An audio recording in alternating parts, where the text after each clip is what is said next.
तो आस्क राजीव चुन्नी जी, राजीव जी, वेस्ट पाक हिंदूज के लिए सीएए का नोटिफिकेशन कब आएगा?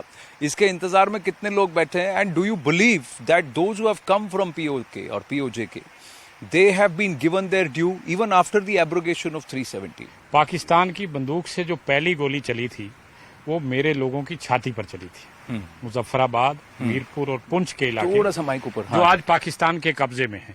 ये सारा इलाका पाक अधिकृत कश्मीर है और ये लोग बोनाफाइड जम्मू कश्मीर के नागरिक हैं। उसके बावजूद हमारे साथ ज्यादतियां होती रहीं। फिर आ गए वेस्ट पाकिस्तानी, जिनका आपने जिक्र किया। ये वो लोग हैं जो इंडिया पाकिस्तान की पार्टीशन के विक्टिम हैं। इनको पंजाब जाना था, ये गलती से जम्मू कश्मीर आ गए और ये वापस जा रहे थे। और शेख अब्दुल्ला साहब जो इमरजेंसी एडमिनिस्ट्रेटर थे, उनको रोकते हैं हीरानगर के पास। बहुत बड़ा काफिला था। उन्होंने कहा कहाँ जा रहे हो? उन्होंने कहा हम हिंदुस्तान जा रहे हैं। कहने लगे आप यहाँ रहिए, ये भी हिंदुस्तान है। और वो लोग थोड़े जानते थे। उन्होंने कहा यहाँ कैसे रह सकते हैं? यहाँ तो महाराजा हरि सिंह जी ने स्टेट सब्जेक्ट का कानून बना रखा है और हम तो यहाँ के नागरिक नहीं है। उन्होंने कहा मैं आपको दूंगा, आप यहाँ रहिए। रखा। 75 ईयर्स हो गए, उन लोगों को कोई अधिकार नहीं मिले। उनकी 3 पीढ़ियां यहाँ पैदा हुई, लेकिन स्टेट सब्जेक्ट का राइट नहीं मिला। नौकरी नहीं कर सकते थे, कॉलेज में नहीं जा सकते थे। मैंने कई बार फारूक साहब से, उमर साहब से, मुफ्ती साहब से ये बात कही कि कोई पहाड़ गिरने वाला नहीं है। आप इन लोगों को जो इतने सालों से रह रहे हैं, इनको दे दीजिए। आप सारे लोगों को ना दीजिए, लेकिन इनको दीजिए। लेकिन उनकी जिद ने क्या किया कि यहाँ जब धारा 370 हटी, 35 से हटी, वो सारे लोग यहाँ के नागरिक हो गए। आज उनको यहाँ डोमिसाइल मिले, वो बड़े खुश हैं। आप इनकी क्रिश्चियंस की बात कर लीजिए, आप वाल्मीकिस की बात कर लीजिए, आप गोरखास की बात कर लीजिए, आप पश्चिमी पाकिस्तानियों की बात कर लीजिए। हालांकि मेरे लोग तो यहाँ के बोनाफाइड सिटीजन्स थे। उसके बावजूद हमने इसका स्वागत किया, इसलिए क्योंकि धारा 370 रहने के बाद, 35 से रहने के बाद भी, मेरा यहाँ की नागरिकता होने के बाद भी मुझे वो अधिकार नहीं दिए गए जो मिलने चाहिए थे। और मैं क्यों नहीं दिए गए? आपको क्यों लगता है इन्होंने मना क्यों किया?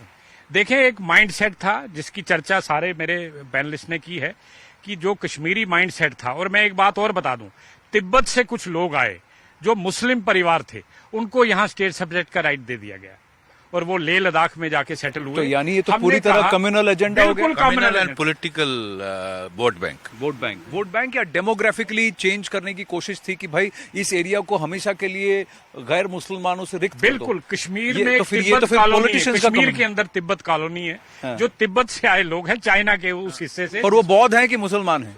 मुस्लिम लोग हैं। उनको स्टेट सब्जेक्ट का राइट दिया गया। मैं चूंकि हिंदू था, और मैं एक बात बता दूं, मेरे पे इसीलिए हमला किया गया, पाकिस्तान ने किया, चूंकि हम हिंदू और सिख थे और वो नहीं चाहते थे यहाँ कोई हिंदू सिख रहे। वो पूरी तरह से डेमोग्राफी को बदलना चाहते थे। गोपाल साथी जी, द होल एजेंडा तो पूरी तरह से कम्युनल हो गया। आप ये कह रहे हैं कि फॉर्मर पॉलिटिकल लीडर्स जो यहाँ पर थे, वो डेमोग्राफिकली नहीं चाहते थे कि कोई भी नॉन मुस्लिम ग्रुपिंग यहाँ पर पहुंचे। ये बात सही है, गलत है? उनको जम्मू में रखिए, कश्मीर में मत आने दीजिए।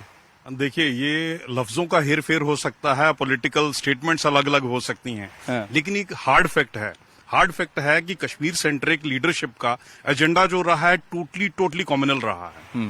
उसमें कोई दो राय नहीं हो सकती है। International community knows this thing, nationally everybody knows this thing, within state we not only know this, we have faced it. So I think इसमें कोई दो राय नहीं है, एजेंडा इनका कॉम्युनल है। और जहां तक अगर मैं जम्मू की बात करूं और जम्मू प्रोविंस की बात करूं, जम्मू प्रोविंस में no doubt Hindu, Muslim, Sikh, Christians, Valmikis, there are so many people, लेकिन जम्मू की इक्वालिटी रही है। We are the real cosmopolitan people. 1947 से आप ले लीजिए, 47 की माइग्रेशन, 65 की माइग्रेशन, 71 में माइग्रेशन, 89 में माइग्रेशन, डोडा किश्तवाड़ से माइग्रेशन, रियासी के अपर रीचेस से migration, every migration we have accepted with open arms.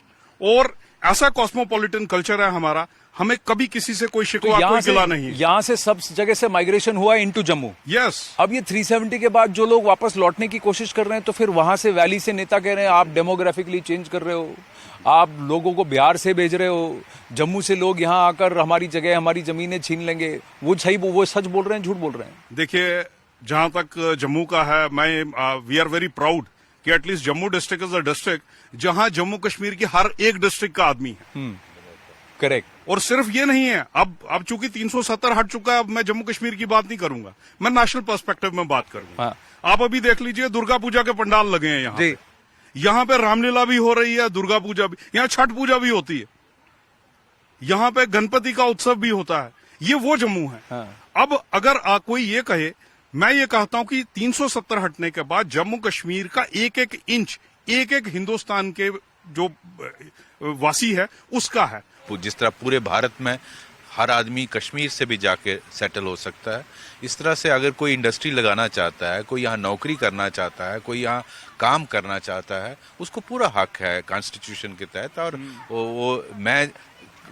जब मैं गवर्नमेंट सर्विस करने के लिए गुड़गांव दिल्ली गया तो मैं गुड़गांव और दिल्ली रहा, तो वहाँ का आदमी यहाँ क्यों नहीं रह सकता अगर वो सर्विस करता है। और मैं जैसे आपको बात कर रहा था, बहुत सारी जगह हैं जम्मू में जिनको यहाँ टूरिज्म पोटेंशियल है और उनको प्रमोट नहीं किया। आपको जानकर हैरानगी होगी, एक गूल जगह है। हाँ।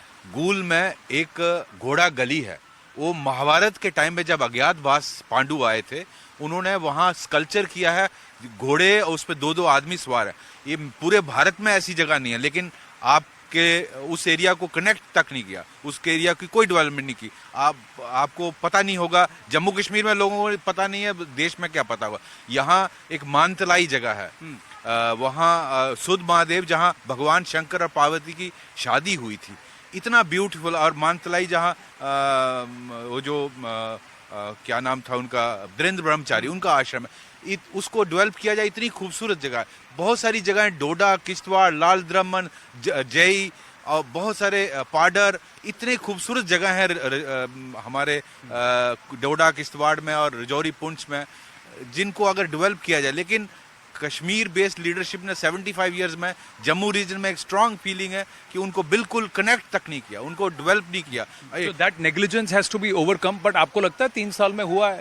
और ये कश्मीरी पंडित का रिपैट्रिएशन, इसमें क्या मसले हैं? Why are pandits not wanting to go back? और जब जा रहे हैं तो वो ये क्यों कह रहे हैं कि हमें एक ग्रुप में भेजिए, जहां से हम आए हैं, हमारा जो कोर गांव है, वहां जाके हम नहीं बसना चाहते।